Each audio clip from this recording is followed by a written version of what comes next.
Welcome to IO 2024 Live Talk, Kodeco Live Talk. We're all excited to be here. I'll just kick us right off, do some quick introductions, and then we can dive in onto talking about the diverse array of products that were announced today. So to start off with, why don't we, I'll introduce Jenn Bailey, who is actually at IO. We've got our on-the-ground presence. Jen's a full-time professor of computer science, teaching certificates in mobile apps and C# programming at Ames Community College in Colorado. And she's a part-time author or editor for Kodeco and the regional mentor for Google Developer Group Mountain Region. So, howdy, Jenn. Hello, I'm glad to be here. Yeah, glad to have you. Moving on, we've got Beatrice. Beatrice is an Android engineer and a Google developer expert for Android and an Android author at Kodeco. She's joining from Nairobi at 4 a.m. That is dedication. So thank you so much for joining us, Beatrice. It's really appreciated, and that sacrifice is noted. Moving on, we've got Carlos. Carlos is an Android Google developer expert and can easily be spotted either working on Android applications written in Kotlin or developing them along with Kotlin multi-platform. He's enthusiastic about new technology. He's constantly trying to reach that last 20% of all of his side projects that seem to be really far away. I think we all know that feeling.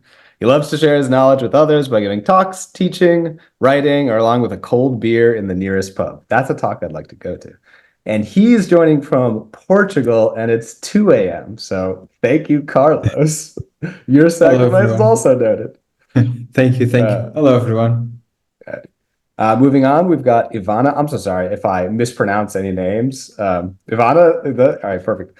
Yeah. She's perfect. Nailed it. She's a principal engineer at Zillow, an Android author at Kodeco, and she's joining from Mexico City, where it's 7 p.m. So actually, you've made no sacrifice, so I give you no props. She's the author of the Publishing to the Android Play Store book, and she worked on the Disney Plus app. Oh, that's very cool. And that's who we've got here at the moment. I think we may get a late edition if... I believe our late edition just arrived. Oh, did he? Do I have like a limit? Oh, yeah, look at that. My Zoom hadn't expanded. All right, so this is perfect timing then. We've also got Fuad, and again, I'm sorry if I'm mispronouncing names. We've met and everything, and I'm just horrible with names. Fuad made the flight departure arrival screens you see at every airport worldwide with Flash 7 24 years ago, and that's still being used, right? I assume. He's the author of the Kotlin book, co-author of Android Fundamentals by Tutorials, Android Apprentice, Saving Data on Android, Android App Distribution, and Poetry in Motion, an illustrated book of love poems. So he hasn't written much, but just a couple things here and there. He serves on the Kodeco Android Advisory Board, video and article teams. He's an adjunct professor of mobile design and development at Howard Community College in Maryland, and provides consulting services for health tech and fitness industries through his company, Enara LLC. So thanks for joining, Fuad. Hey, Alex. I'm glad we got you in the last minute. I'm glad you got here. All right, awesome. So I guess we can just kick it off. So Alex, full disclosure.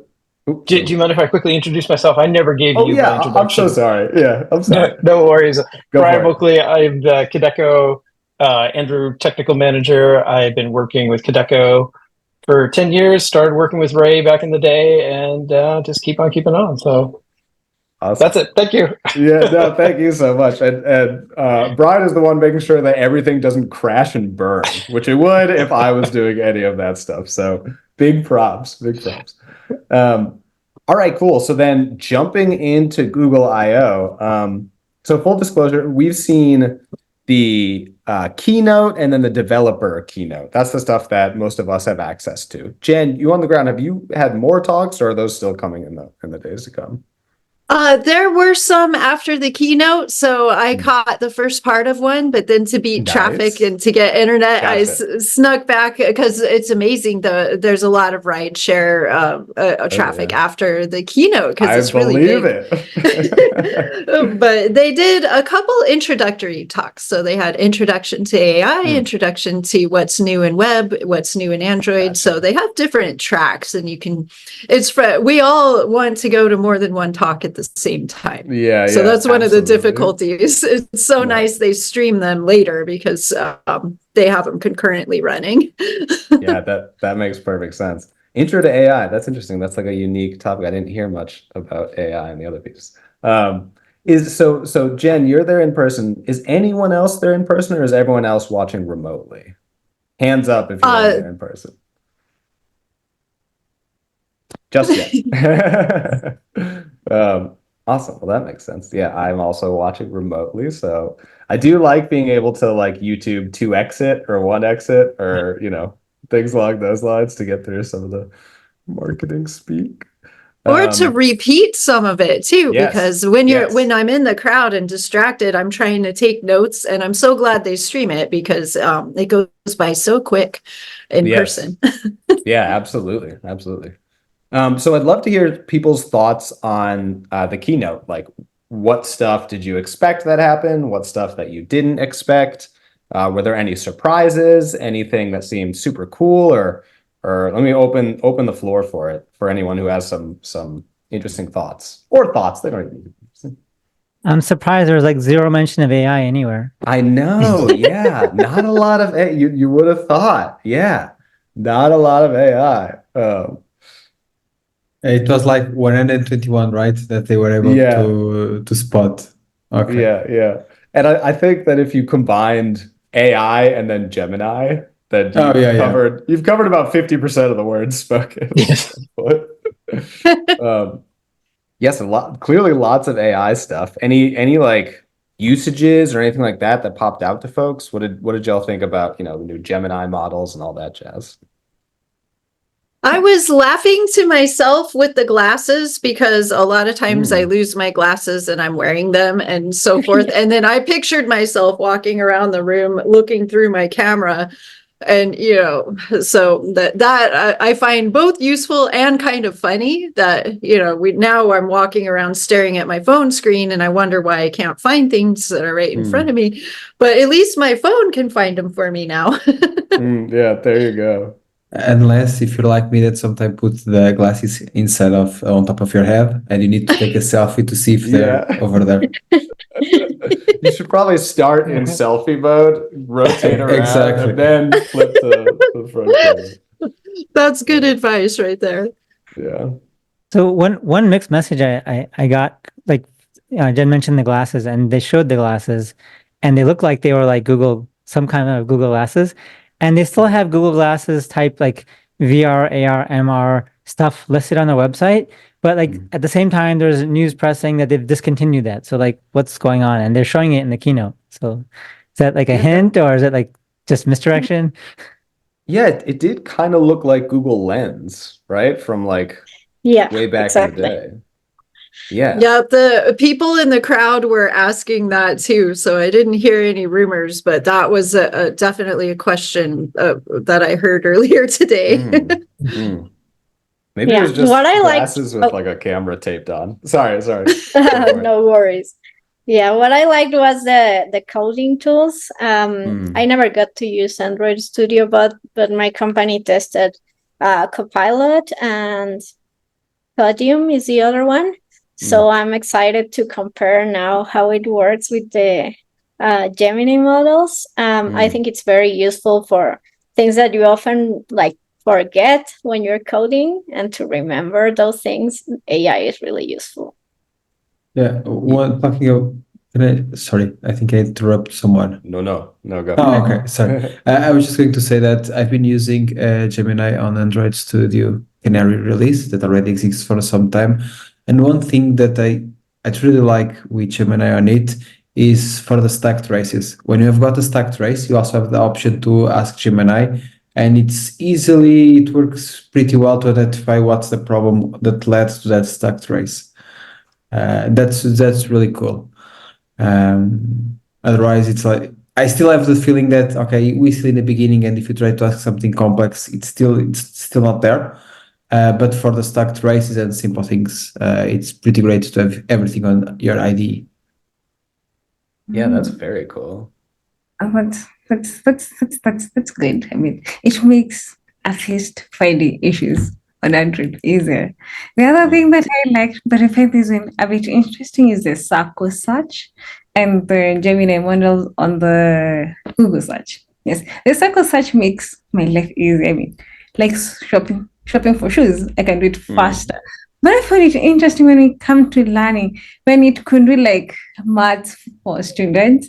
I don't know what learning is going to be and what the professors are because I mean, I can just search the calculations. I don't know how it is encouraging for students to learn when they can just find everything on Gemini.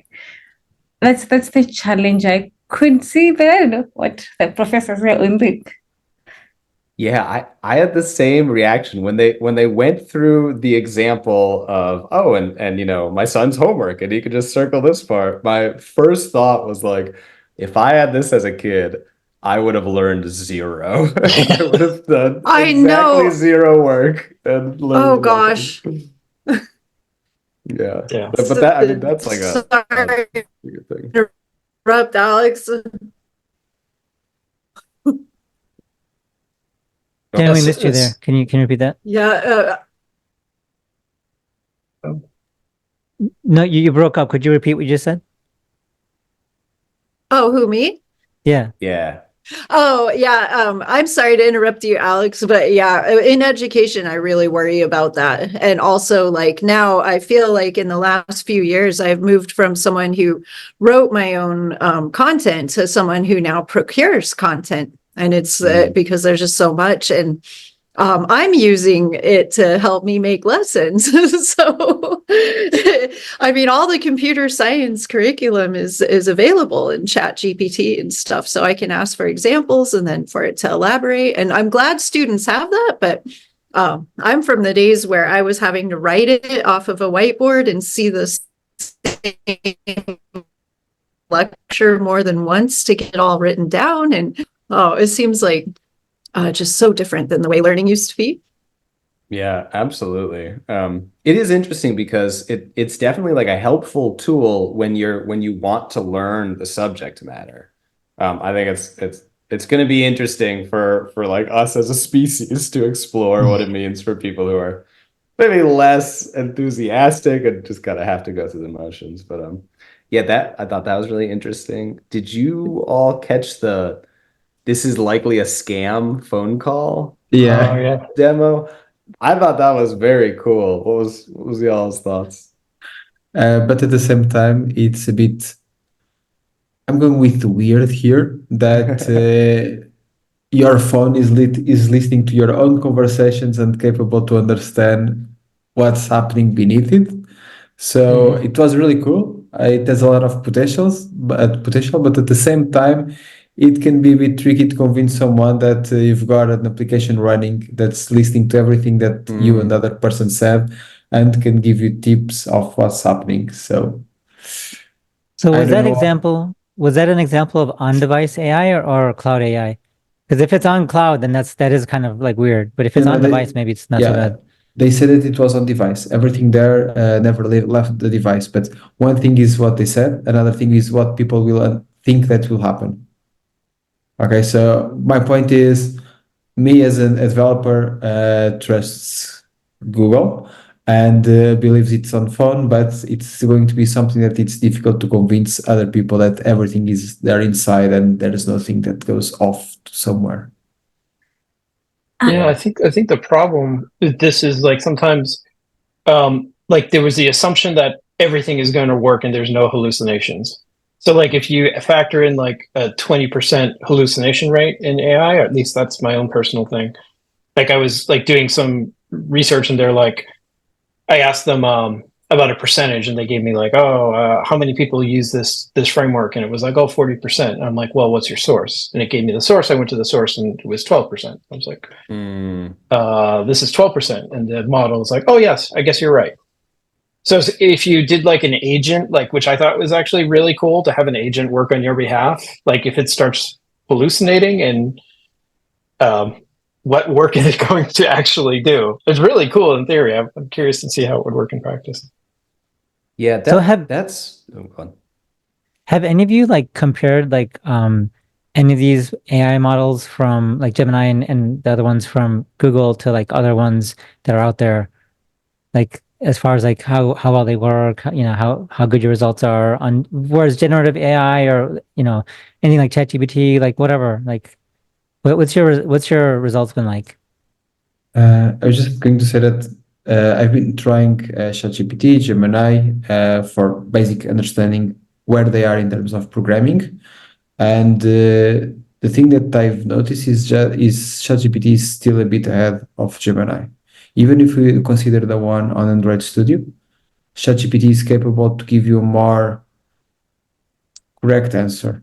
Gemini, you really need to say what exactly do you want to have an answer from it. The other ones, it's a bit difficult to say because they're going to be available in the future. But I've tested some for audio generation, and they were really, really good. This Google, I don't know because it's not yet available, but there are ones out there that are really, really cool to see. Yeah, I mean, so go ahead. Sorry. Go ahead, please. As I said, I tested 3 that integrated with Android Studio. It was Codium, Copilot, and the Android Studio one. But I feel like what Carlos is saying is true, that I still went to ChatGPT for some things because none of these 3 would give me like the answers I was looking for, and ChatGPT could do it. Yeah. But sorry, go ahead. I was going to say I've had similar experiences where I've used Gemini or Bard, whatever the current is. And I get good information, but it feels very like a summary of some options. Whereas if I go through ChatGPT, especially with like ChatGPT 4, I get more specific answers to the question I asked. So instead of like a broad summary of a topic, I get this is likely what's going wrong. Yeah, and a bit more optimized. A couple of weeks ago, I was trying to do something in Android, and I reached a solution. And I was thinking, okay, can I improve this? I was drawing on Canvas, and I was thinking, oh, I think I can improve this somehow. Let me just understand what ChatGPT and Gemini are going to say. And I thought that Gemini would give me a better answer because, okay, it's Google, it's built in an Android Studio. I assume that it would have access to a lot more information. But when I compared both answers between ChatGPT and Gemini, it took me like 15 minutes to find the right prompt to have a right answer. While on ChatGPT, I managed to get the right answer in the first try or on the second try. It took really a lot of time. And I was just copy and paste the questions on both or the prompts on both sides at the same prompts on both sides, and they were giving one accurate answers and the other one no. Cool. Yeah, I've been doing some like writing prompts, prompt engineering basically with, you know, writing content, and I was running side by side. Initially Gemini, Claude.ai, which is like a new one that people are saying like if you use this you would never go back to ChatGPT or Google, and then the other one ChatGPT, and I wound up just dropping Gemini. I mean, honestly, it wasn't nearly as good as the other 2. So like I would just run the other 2 in parallel now when I'm doing these prompt engineerings. So I think the thing that really stood out to me from today's announcements was like the integration of the different platforms, especially like Android, and like the fact that it's in your IDE everywhere, like the fact that like in the ecosystem of Android now as a user, like I think this is like a really big, huge distinguishing factor now, potentially between Android and iOS, is that you have this AI that's built in, like you're in chat and you're chatting to someone and you can generate an image. It may not be as good as like, you know, some of the other image generation tools, but it's right there in your chat and it's free. You don't have to pay $300 a year for it, right? So, I mean, I think that integration is like game changing. So maybe it's not best in class AI, but the fact that it's so well integrated with the ecosystem, I think it's a huge deal. Yeah, I would say that the part of being an assistant, for instance, I think we didn't discuss this yet, but for instance, for me, one of the parts that I felt that it would be really helpful for me as a person, it was the integration with Gmail. So the thing that you did to get me all the emails and try to make spreadsheet from it, that is something that it's valid for me. And sometimes I need to do that manually, and it would be great to have an agent that would do that for me. So that the integration part, I think Google is miles ahead. But yeah, I agree with what you said. It's still on the rest a bit behind. Yeah, the integrations do feel like the spot where I would expect Google to shine too. Because there's the Google Workspace, you have this suite of tools. There's only, the competitors are Microsoft and maybe Apple, which isn't even really at the same level of like the same breadth of workspace tools. So I think that if they can nail that, if they can do that really well, especially if they have them communicate across the different tools, then that would be enticing. To y'all's point, even if it's maybe not the same caliber as whatever OpenAI or Anthropic has at that point. If you have it work collectively across that whole ecosystem, I think that's enticing. And some of the Gmail demos that they gave did seem really nice as a way to organize your emails. Again, back to Brian's point, though, it does scare me when you take hallucinations into account. All of a sudden, something that summarizes your email that, either neglects one bullet point or inserts one stray bullet point, it changes totally how useful that tool is, right? It can go from an amazing tool to worse than nothing if it excludes information or adds false information. Yeah, and an interesting point here is, how are you going to test that? Because looking at all your emails, it's going to be really difficult to understand if something is wrong or not. Yeah. So do we end up in a world where you get these great summaries, but then you feel compelled to check to make sure that they're right? And then did it help at all at the end of the day there? Yeah, it's very interesting. I think let's start. You can, okay, if you are a skeptic like me, you kind of be comparing the original with the result, but we might get used to it. Yeah, yes. To the summaries and all that. And then again, that gets me back to the question of privacy. They're still reading information, especially for the context-aware models. They are like reading data about me, reading through my emails, my messages, for them to summarize that. How can they assure me that I have a privacy that they are promising? Those are questions in my head right now. Yeah, I think privacy is going to be an ongoing question with this stuff. I struggle a little bit because, my data is up in Google's systems anyways. So they've got all of it. I don't know. But yeah, privacy is going to be a thing. But your data is anonymous, so they cannot know that the data is yours. And cannot access, hopefully. Yeah. Well, it's interesting, like during the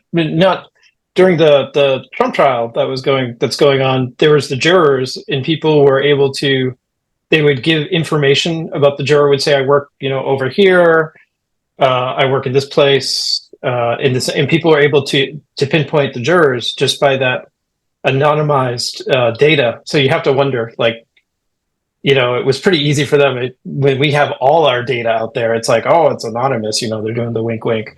And the reason I mentioned that is because, like, I signed up for like Frontier. I was like, oh, you're having fiber in my network, in my neighborhood. So I signed up for it. And just to notify me when it comes. And since I did that in Reddit, I get nonstop Frontier fiber ads, like nonstop. It is like, what's going on? Yeah. Kind of reminds me of when you go on Amazon, buy something, and then get nonstop ads for that same thing. You've got to one worse thing. I don't know if I'm assuming that this already happened to some people, that you're talking about something, then you took your phone and then you see a lot of ads just because of something that you were talking about. That's even creepier. Yes. That is Yeah. creepy. And that happens to me all the time. And I knew that I had not put it anywhere on a device. I had been talking about a certain brand of shoes, and then it was like showing up everywhere. And I did not do any sort of a search with my devices at all. It was only spoken. So at all times, someone is listening. Yeah. So I often feel like someone's knows too much about, or my devices just know me so well. They almost predict me better than I could predict myself. It's all the models that are being locally trained and figuring stuff out there. So one of the things that they seemed like they were really pushing was the expanded context window in Gemini. Has anyone here run into context window limitations or like tried to upload more files than Gemini or ChatGPT or Claude or anything could handle? Like, does that feel like it will change any development flows for y'all or just as a user? Does that feel like it'll have any impact on y'all?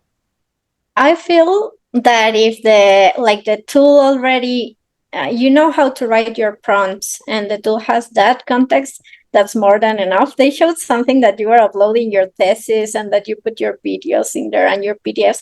I was like, there's no way. You just need to know how to write a prompt and you will get back whatever information you need. I don't think it needs that much context. And then it's where I wonder, why do they want all that info to train the models? But do they really need that info to answer my question? I don't think so.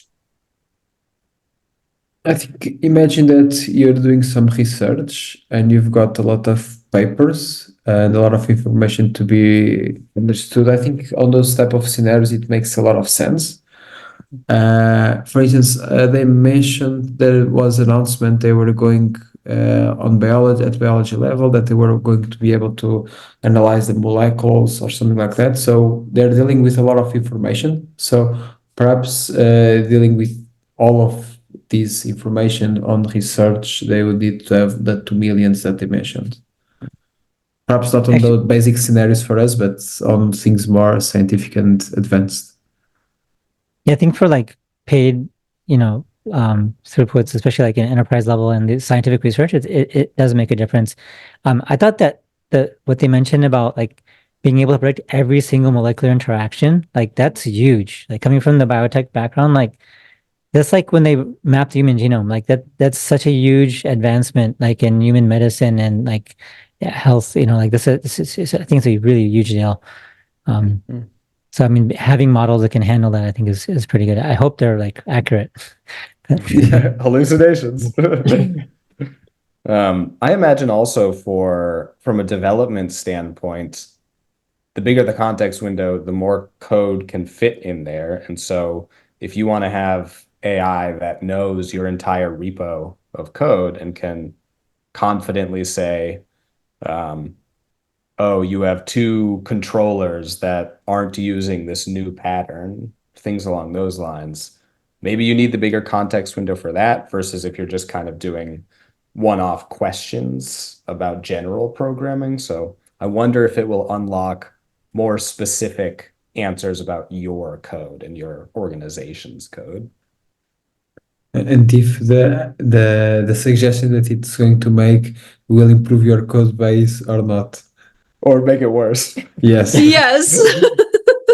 That's the eternal question. I wonder if like, like right now as consultancies there's a lot of common scenarios you come in, like the legacy code base, and like there's all these developers who have tried on like, oh yeah, let's try this, paradigm and this like, pattern. And like there's like 10 different architectures, right? So like, oh, what a nightmare. I wonder if like in the future, it's like you come into a code base like, yeah, this has all been written by AI. Here's a nightmare of like trying to figure out how to fix this.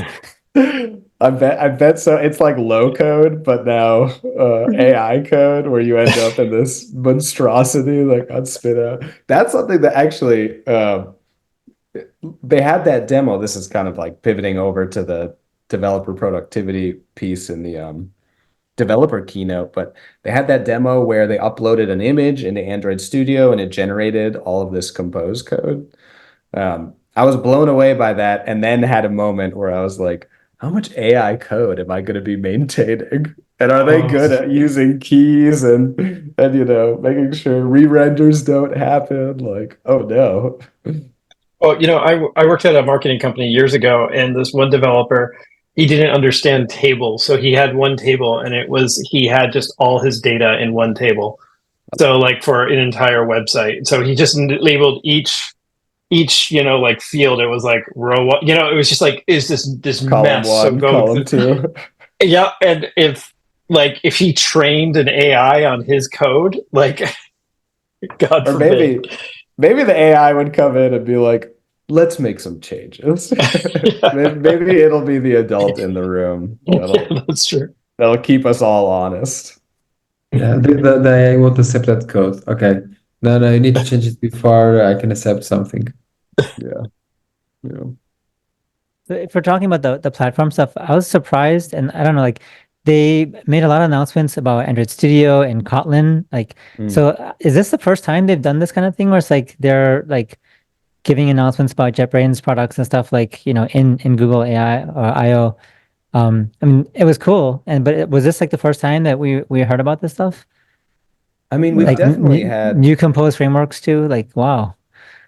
Yeah, I'm really excited about the degree to which Google is embracing Kotlin and not it doesn't seem like they're viewing it as, oh, that's the JetBrains thing.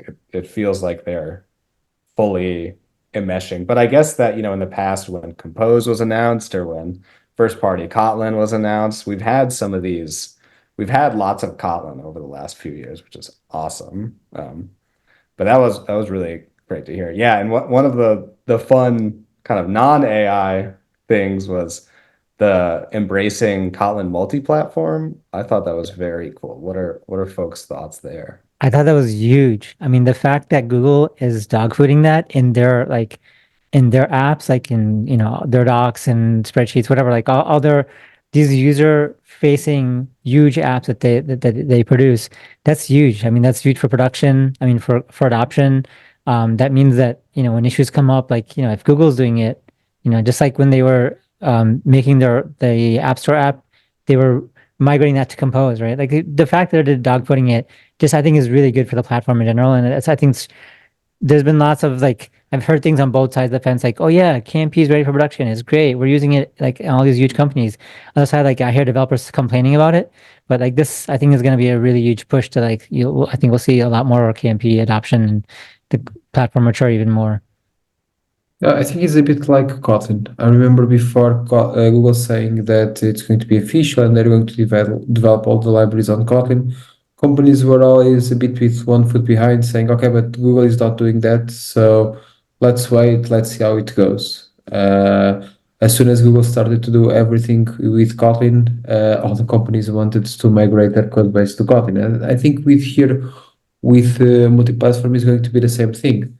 So with the recent news of Flutter, with multi-platform being announced basically as, okay, we're going this way, I think companies are going to make the same switch. It's just a matter of time when it's going to happen. Yeah, something I have seen over the last years is that people doing iOS were resisting KMM. And as we have been implementing it in production, they have really seen how powerful it is. And then they are advocating towards let's do KMM, even though they were iOS developers that were resisting it. So it's really interesting. Those are rare developers. iOS folks always like to have everything in Swift. No, I know a couple that now push for KMM a lot. Okay.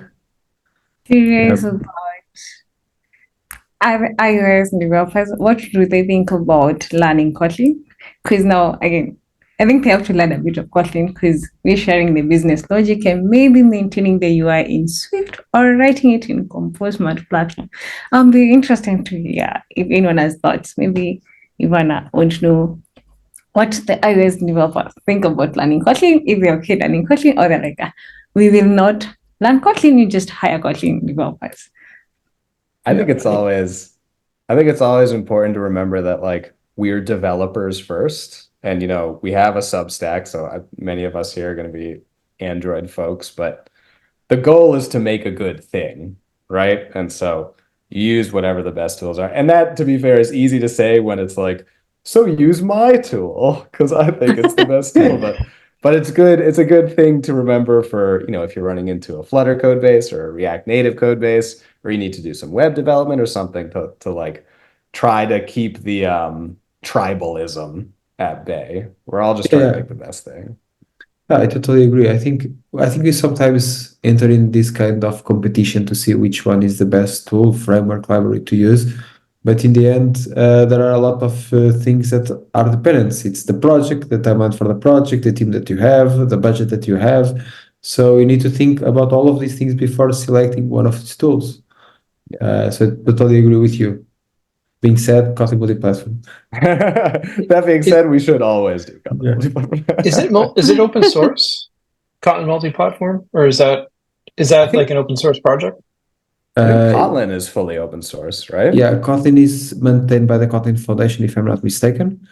Although if you want to be on the official language, you need to do PR and open an issue and discuss with them. So it has a high level of revision. Oh no, but is Kotlin multi-platform developed in open? Yeah, so I believe the answer is yes. It's fully open source. Gotcha. Because I'm just thinking from like the Flutter perspective, like I think it's, I don't know, it's tough. It's tough year to be a Flutter developer just because of you had Tim Sneath, who ran the project since inception. He left last year. You had a bunch of Flutter developers being lost this year. And now I was like curious to see how Flutter would be represented in the keynote, because they're like, oh, here's Flutter. And it just was like, you look around and you miss it. And I wonder if the problem is just like the root cause of Flutter not really taking off might have been Dart. Yeah. And, like people are little, even though it's not too bad, but Kotlin I think is so much easier to learn, even though I think Dart's pretty easy to learn coming from Swift. I think Kotlin is sort of the same thing, almost. I've heard a lot of people, the person sitting next to me expressed that, they just never could, they love Flutter, but they never could get their brain wrapped around Dart. So I hear that a lot as a Google developer group person. Although I think Flutter and Dart are really fun. So yeah, me too. I'm not super advanced, but I enjoy tutorials about them. Yeah, same. I think that there's space for both. Like it feels like the sort of thing where one will win. I doubt that'll be the case. I suspect at the end of the day, there'll be lots of people doing React Native, lots of people doing KMP, and lots of people doing Flutter. I mean, I know that some of this is changing with the JetBrains Compose stuff, but like most people that I know that are doing KMM are still doing just shared business logic and not shared UI. So there's already, it's not a fully overlapping Venn circle, Venn diagram. So I suspect we'll end up in a world where everything flourishes. Everyone's happy and no one's upset. I like your optimism. Yes. Yes, the optimism, but just wondering what happened to the closed platform frameworks we had earlier, the likes of Ionic and Xamarin. Okay, I know those are. I don't know if they still exist. I don't know. We don't talk about those anymore. What do you think? Okay, is it thing? Okay, I'm not saying it will be the same thing with Flutter, but maybe it could be a very far future in many. I don't know, but in the recent, I think we still have Flutter projects and React Native projects, and yeah, it'll be good.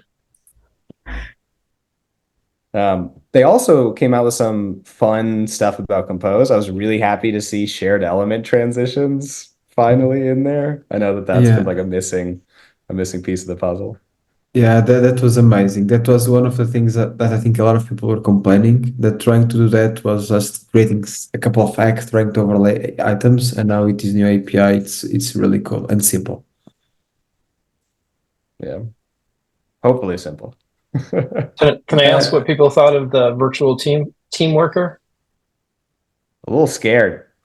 Yeah, me too. I was like, is he going to do the work for the whole team pretty soon? Do I still get paid or? Yeah. And as an educator and a programmer, I have that question across all my roles as a team. Yeah. It seemed like they were trying to present it as like, this is a bot that will save, the work you don't want to do. You spend hours on it, like the menial stuff. It'll like kind of save you that kind of time. But I would be like worried, like joining a company and then finding out that this guy, Joe, actually, he's not a real person. Yes. And that for 3 months, I had no idea. Like, who knows? Yeah, he's using or my boss is not real. Yeah. Yeah, with They use generated video. Yeah, Gen AI video, Gen AI audio, and At first, it's like, wow, they just expect Chip to do everything. Like, if I was Chip, I'd be angry. Yeah, I'd unionize if I was Chip. I think it's the same thing though. Like, I thought that was really interesting. I have the same question that I had about, the Gmail and generating code, which is like, how much can I trust this? Because if I can only trust it 80%, I'm not sure that I'd get a lot of value out of that. But if I can trust it 100%, I'd get tons of value out of it. But can you trust a human 100%? I'll try to get to 80% with humans. Because the same thing is applied also to humans. If you're going to have a teamwork doing that, it's also possible to fail. I see these type of things like more of a complement to make specific tasks faster and easier to you than just a replacement. So I think Sheep wouldn't replace another teammate, but it can help. It can help you on your daily tasks. Yeah, I will say, go ahead, Evana, you go first. Thank you. Like just as yesterday, I was seeing a post, I think it was in Reddit, of someone whose boss started giving tasks to the people and said, like, just do them in ChatGPT, and eventually start removing work from that person, and then that person got fired. So yeah, it could totally happen. And I mean, I guess it was a real case because it was on Reddit. It's anonymous, but I'm guessing it was true. So with this getting even more advanced, I think it could definitely happen for some things. We'll see. Hopefully the robots don't take all of our jobs. Not yet, at least. Yeah. I love when it will do meeting summaries and things. So I'm kind of looking forward to that because I do the best I can in meetings, but a lot of times it's really hard for me to come up with action items or remember what was important. So I use Firefly's AI to do meeting summaries and stuff. So I think that'll be cool if it's less expensive or free to have stuff like that in Google products. Yeah, I think sorry, go ahead. Yeah, I think that's like what Jen was saying. Like, I think their AI may not be the best, but like, again, integration and making it free or lower cost may really promote adoption and usefulness. Out of curiosity, I was trying to do what you were mentioning, Jen. So I asked Gemini to make a short summary of Google I/O 2014 and 24, and just out of curiosity, the things that he said that it was talked during the presentation was revamped Google search with AI, smarter Google Assistant with context awareness, real-time interactions with Gemini, and personalized AI experts. This is the Gemini resume of everything that was presented on the keynote. So he missed a lot of things, but for him, only these 4 topics were discussed. Those are some big topics, though. Those are very broad. Yeah. I like sorry, go on. For meeting summaries, I have been also using some tools, and there is where I have seen the most hallucinations, as Ryan said earlier. Like it says that we talked about we had one case about a candy store, and it's like we were talking about an API. No one mentioned a candy store, and the summary had that, and we were like, "Why did you add that line?" So it has a long way to go, but for me, it's saving me a lot of time to not go to some meetings and just read those summaries and ask the questions I need to do and just keep going with my day.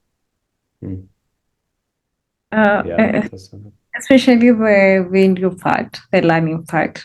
Yes, I don't like watching long videos. So Yes. pick for me those specific sections that I need, and then I'll be good at what I'm going to do. So I like that. Yeah, I love it when even just a transcript with timestamps, but I love how Fireflies can give a summary and then there's timestamps. So even if the summary is not right, it almost makes like a table of contents for your video. So I really enjoy using that when those features aren't already put in the video. I saw the same thing with Loom, the website for recording your screen. It's doing like a summary and description for your video and like a table of contents. It was like amazing. Yes, yeah, doing great things for me and even for my viewers because now they don't have to go through everything. Very good. So another like Android specific thing that they touched on a little bit was Glance for widgets. I know that Glance has been out in preview or something. Has anyone played around with it at all? Is anyone excited about that? I have to say that I'm finally excited that it's going to have a stable release. So basically, I think they announced it like 3 Google I/Os ago, and it became alpha or release candidate for like 1.5 years. And I think like on last I/O they mentioned that it's going to be stable, and now it's going to be stable this one. So I would really hope that finally we can have a final version that we can use. Yeah, I'd be really happy with that. Yeah, as someone who recently touched the widget APIs, I would love to not touch the widget APIs anymore. Basically, yeah. Yeah, very cool. So one thing that they demoed during the developer keynote was like Gemini improvements for your code, like a little, I think they highlighted a function or a chunk of code and then, did some action and Gemini did a thing.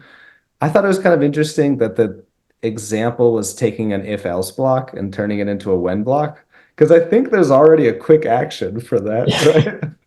Yeah. That's a good point, Alex. Yeah, I thought that was a fairly simplistic example. But I think like the point kind of is like, I mean, maybe it was a bad example, but the point is like we already have these tools in Android Studio and from JetBrains. So I think it's adding maybe hopefully level sophistication and maybe giving even better code suggestions. So I was pretty optimistic that hey, we already have these really great tools. It's so much better developing in Android Studio. For me, coming from iOS, is way better to deal with the JetBrains IDE than to deal with like Xcode. So I'm very optimistic that these tools are just going to make it better, make it even better. Yeah, I agree with that.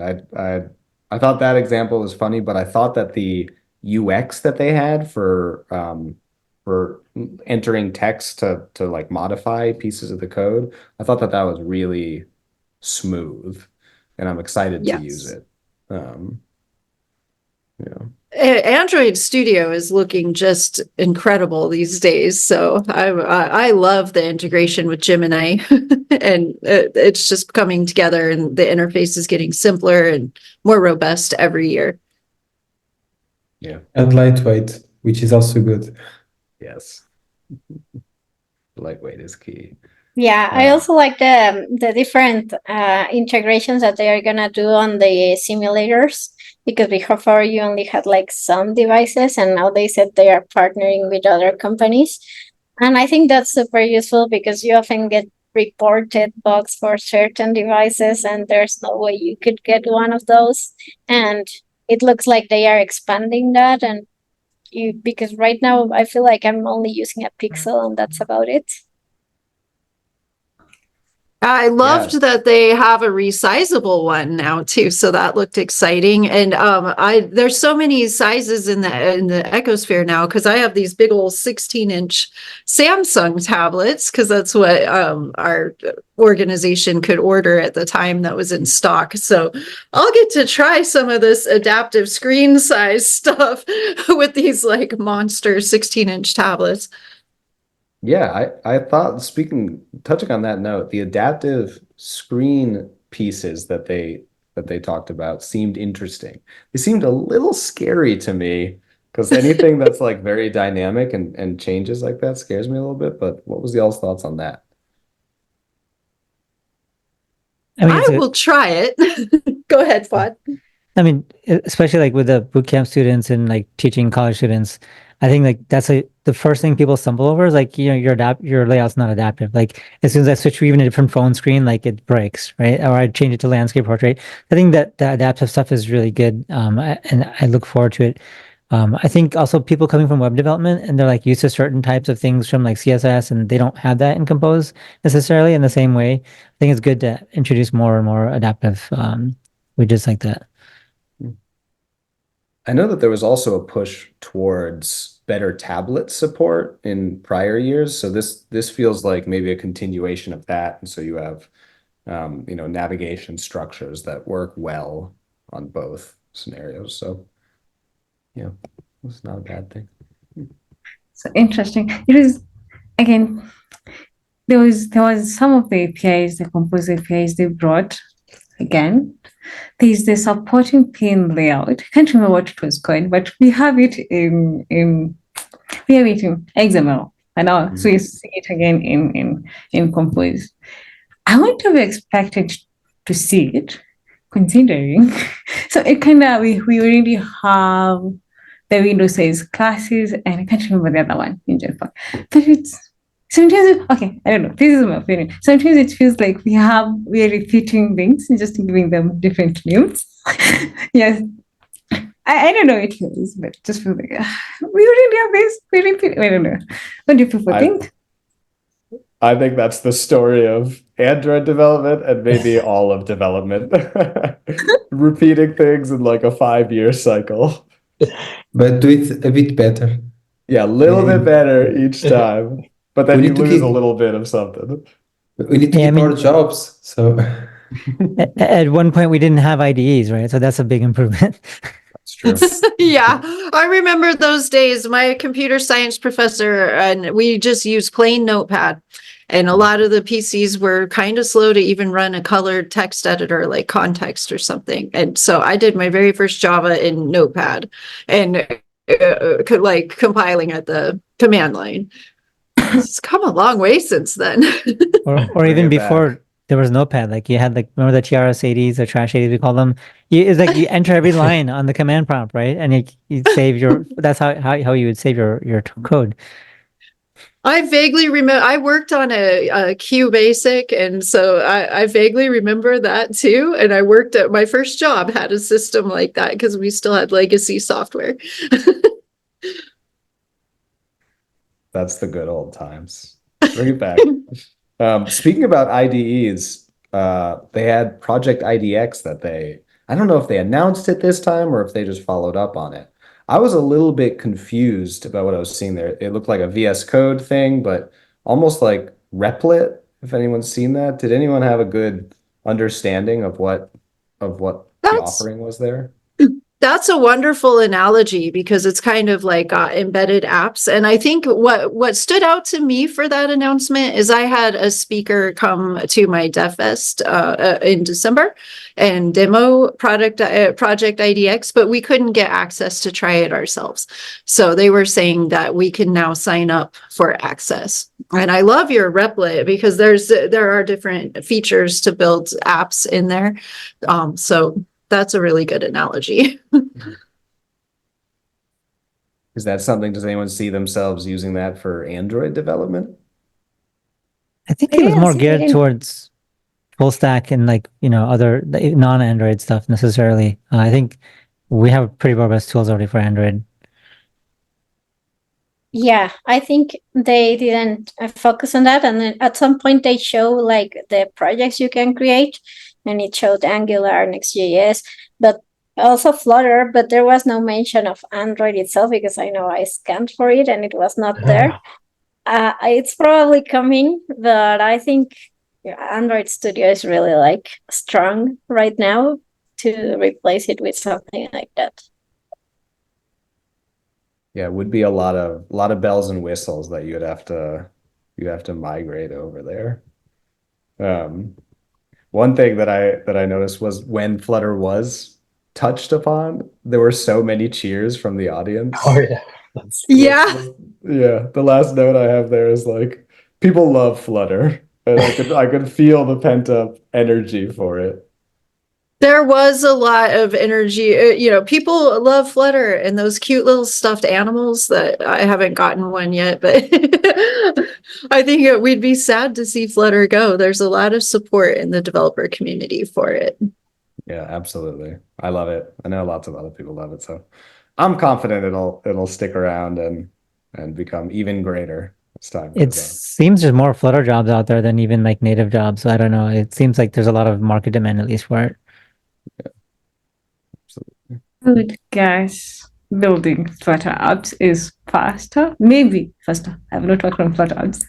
Maybe faster than working on the native apps. And given that Flutter gives you a bit of a cross-platform, multi-platform access, it may have an advantage over native, but I don't know how much.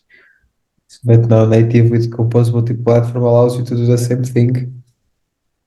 Well, I think Yeah, but there's also like a maturity element where, the Flutter UI toolkit has been building up now for years and has so much, like in my experience, building custom UI is so easy with Flutter. They did such a good job of just making it a killer for your custom branded work.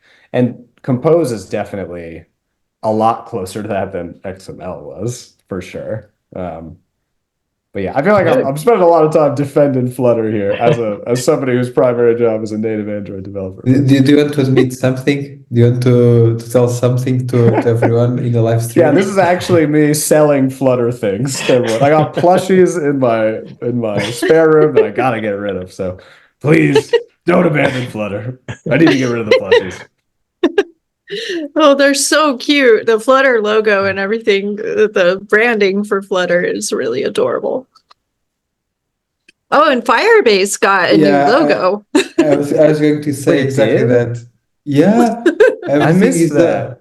Yeah, it was really strange because I was checking the comments and online, and a lot of people were saying, okay, one of the best things of this IO, it's the new Firebase logo. A lot of people were really happy with the Firebase logo. Interesting. It's a very nice logo, and I liked the old one too, but the new one is more circular and kind of it's very pretty. It's a nice logo. Is it a little But Google flame? always does such a wonderful job with branding. Yeah, it's a little flame, and they just drew it in a different style. It used to be more geometric, and now it's more curves. And there was a Firebase team with all their new logo t-shirts. So right at the end of the live cast, they went up to the stage and like brandished their Firebase t-shirts I love it. with the new logo. This is a problem because I have Firebase socks that are now out of date. Goodness. So they should have consulted with me, and they didn't. Now They're vintage. collectors. Yeah, there's collectors. Now they will cost you a lot of money to get ones. They're not made anymore. Oh, there we go. My socks full of holes. I could auction them off for a lot. Good. I still have a Fabric t-shirt, but this is old school now. But Crashalytics used to be part of Fabric a million years ago, and I still got that shirt. So Oh my goodness. I full of really love antique tech sock swag. Me too. It's the best type of swag. Socks are really unique, and those are like top shelf swag. Absolutely. I think we still have Firebase hot sauce in our pantry somewhere. Oh yes. Oh my goodness. Is it good? Yeah, it's pretty good. I mean, so they just put the sticker on top. I don't know what it really is, but Nice. That's amazing. I remember them giving that out. yeah. So, not to, I don't know if this is a good time to switch gears, but would you guys like catch what they said about the CPU or in the developing their own CPU? Like, do you feel like they're trying to compete with Apple Silicon and try to start catching up on the hardware side? Yeah, that's a good question. It's kind of weird. I don't know. Yeah, I had the same feeling. And they kind of already been doing that with what's the processor in Pixels? I mean, they made this announcement a few years ago, but I think it ended up still just being like I mean, I might be wrong about this, but it's still just like a Qualcomm chip, but with maybe a Google AI chip on there. But it's hard for me to imagine that they'll switch full gear into like competing with Apple, because that's a huge I don't think they're going to compete with Apple. I think they're going for NVIDIA. Because NVIDIA is like with the charging, GPUs. like they're like I think they're like $40,000 for like a GPU, like an AI specific GPU. It's like it's ridiculous. Gotcha. They Yeah, already it's have in the those, chat, right? the TCPUs. Tensor CPU, yeah. Yeah. Yeah. I was a little bit disappointed they didn't make any hardware announcements. They didn't say anything about health or fitness or the Pixel Watch. I mean, they bought what's her name? Not Fitbit. Who did they buy? Fitbit. Yeah, Fitbit. Yeah. So I mean, they had this whole new watch platform that I had a lot high hopes for, but it seems like they're still lagging behind. They're not announcing anything, and maybe it's coming still. I don't know. Is this the first I/O that didn't announce a new phone? Or am I misremembering every past I/O? No, I'm with you there, Alex. And I was hoping for a new Pixel. I love the new watches because I'm still sporting an old Samsung here waiting. I love the new form factor on last year's Pixel Watch. Yeah. But I was hoping for a nice, like last year they had a sale if you bought the phone and the watch together. And, so I was hoping for something like that, but I didn't see it. I mean, they made sure every single speaker wore a watch on the stage. The screens were always black. I don't know if they had them like, silenced or what, but like they never, there was never a light from any of them. But yeah, they just said nothing about it. Maybe it was the same watch that they passed along from speaker to speaker. Yeah. It was out of batteries by the time. Most of them had the same band. They were all white, except for I think one or two people had a black band, and there was one lady, she had a gray band, but it was almost white. No, that's funny. Yeah, well, but hopefully, maybe. Oh, go on. No, I was just going to say, don't forget there's also the 3 next events. So there's going to be the extended or the connect events. So perhaps they're going to leave something to present on those events. It would also be cool for people that are outside Mountain View. They could also have some information at first hand. Yeah, hopefully. Fingers crossed that we'll get some nice new hardware updates. All right, I think that we're about at time. Cognizant that we have people who are at 5 a.m. and 3 a.m. and so on and so forth. So I don't want to push over too much so that the people can go to bed or go to work, I guess. Maybe you need to start getting ready for work. Or go look for the after parties, because Yes, exactly. Might have to go sniff out the after party. Yeah, we gotta let Jenn get to the best part of IO. Yeah, the cocktail hour over on site just ended about now, so I bet everybody's gonna be meeting somewhere out in the area. Perfect. Well, yeah, we can't keep you from that. This is a great conversation. Thank you all for participating and joining. And stay tuned for lots of Kodeco articles and tutorials and books and content about all of the new stuff that I'm sure we'll learn about in the next few days. So thanks for having us. Thank you. Thank you. Thank you for having. Thank you. Yeah. Bye, everyone. Bye. Bye-bye.